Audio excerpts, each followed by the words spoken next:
Between the 5th and 8th of July 2018, 30 intrepid Mace employees, clients and supply chain partners took on the epic cycling challenge of Passo dello Stelvio and the classic Italian climbs of Gavia and Mortirolo. They covered 256 miles with a total ascent of 30,800 feet and burned approximately 13,000 calories each. The first ascent was the Passo de Mortirolo, a relatively short climb at only 12.5 kilometres, but with steep gradients that have earned it a fearsome reputation. Not nervous, apprehensive.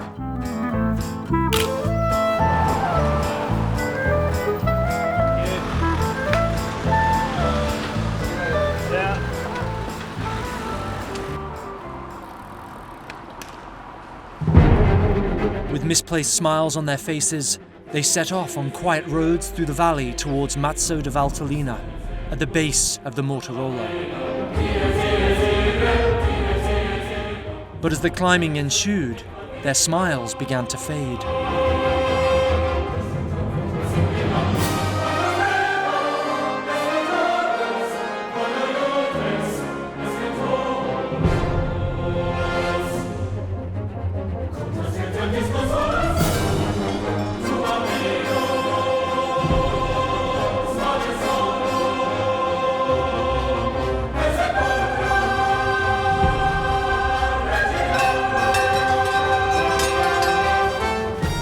Crazy.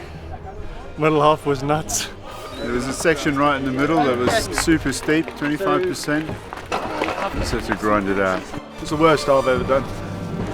It hurt. I'm just a bit concerned what's coming next for the next few days.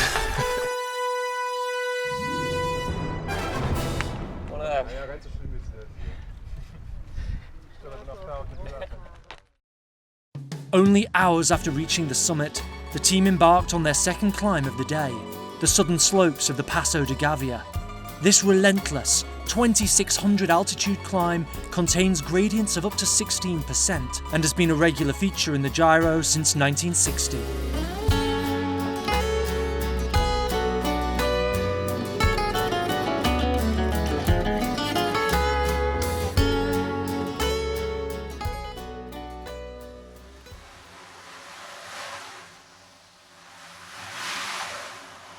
As the cyclists climbed further and further into the clouds, the stunning panoramas disappeared and were replaced by an eerie mist, a seemingly never-ending coil of hairpin bends, a long, dark, disorientating tunnel. The Gavia was merciless.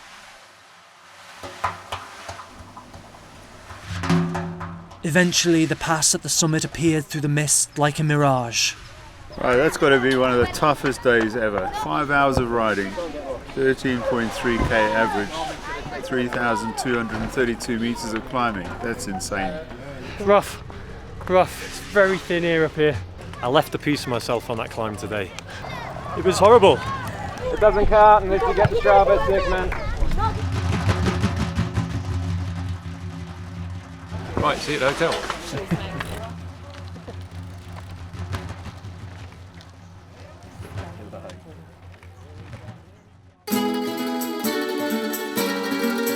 On day 2, the cyclists would tackle the Swiss approach of the Passo di Stelvio to get a flavour of what was to come the following day.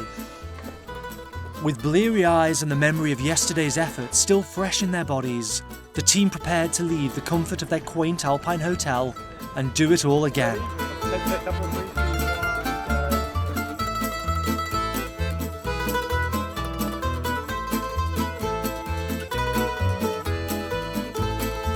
Surrounded by breathtaking scenery, the cyclists clicked back into gear and came out strong. Perhaps it was comparisons to yesterday that made this climb seem less grueling. For many, it was a challenging but enjoyable climb up one of the region's signature routes.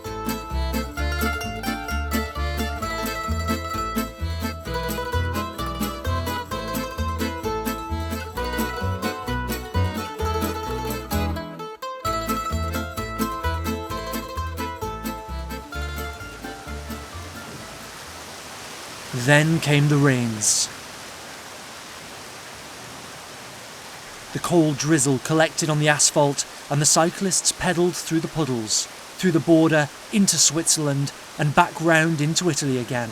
The road back to the hotel was deceptively long and arduous, and despite a relatively benign morning climb, they reached the end point cold, wet, exhausted, and in one cyclist's case, injured. I wasn't even going that fast, but slowed down, but then I just felt my back wheel go and then my whole bike just went like that. I was just brought down with it.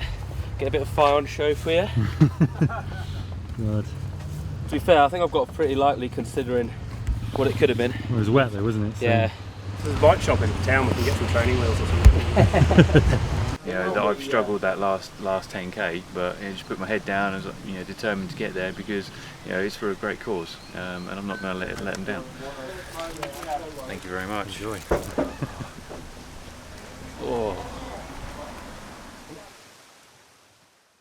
Day 3 would see the riders tackle the Passo del Stelvio, a mecca for cyclists worldwide.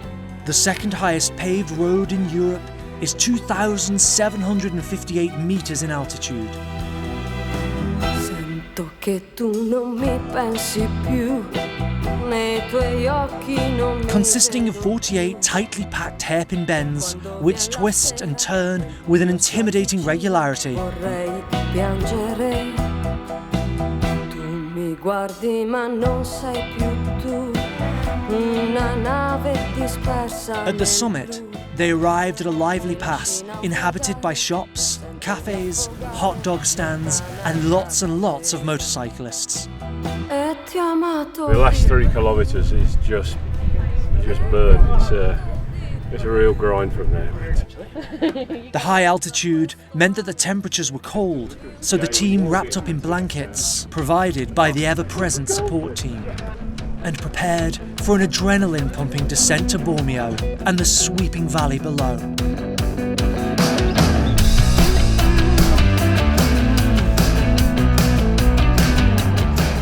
The climbs were brutal, but some learned the hard way that the descents carried their own dangers. Yeah, I did. Sorry, I hope you didn't get my language on that. The wheel went in the gutter, and then No, I saw I was trying to pop it out, and I just couldn't get it out. There's the other one down there. You got those colours. There it is. Pelotons formed, and the cyclists saved energy by slipstreaming behind one another. Camaraderie and teamwork dulled the pain in their thighs and lower backs. That was until some of them went the wrong way. Lost the rest. There's only 2 of us, the others went the wrong way. They arrived at the beautiful Lake Como with high spirits, knowing that the end was within their grasp. The next morning, a short ferry ride from the hotel brought the cyclists to Bellagio, where they would tackle their final climb. Oh, I think it's been a great trip. It's been 3 or 4 of the hardest days cycling in my life, but really enjoyable, knowing that we're making a lot of money for the Mace Foundation. Suffered together, laughed and cried together. We knew it was going to be hard, but just speaking from personal experience, it's been incredibly hard. I can't tell people how hard it's been. They disembarked the ferry, ready for their final climb of the trip. The final climb, the Madonna del Gisallo, was short and steep, made famous by the Tour of Lombardy. A challenging climb with spectacular views gives way to a hilltop chapel, built for a divine apparition, who would go on to become the patroness of cyclists. It was exceptionally tougher than what I thought it would be, being honest. It takes it out of you, but I just hope that we've raised lots of money for the Mace Foundation. Oh, it was fantastic. All climb fantastic, really tough days. Sunny, hot, cold. It was great team. Oh, fantastic. The scenery was unbelievable. Terrain was out of this world.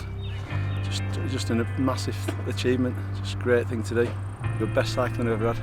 It's like 10,000 metres of climbing, I think, over 4 days, so it's nearly as high as the plane flies us here, I think. So when you look out of the plane window and think, coming up 10,000 metres, it's quite a feat, really. No, absolutely enjoyable, but just exhausting. Tough, really tough. I cannot believe how well all these guys have done. It's been an absolutely brutal challenge. They've all made it, they've all done it together as a team. I'm so proud of all of them. I have a newfound respect for cyclists in general, but all of these guys here. Thank you so much. You're going to make such a huge difference to so many charities around the world. Thank you guys. Final climb, tough. A little gas left in the legs and that's it now. All the way home. Happy days. It was then downhill all the way to the shores of the lake, where the cyclists stripped off their lycra for the last time. They dismantled their bikes, ready for the journey home. Nobody had expected how difficult the challenge would be. 4 days of uphill climbing through some of the most challenging routes in Europe.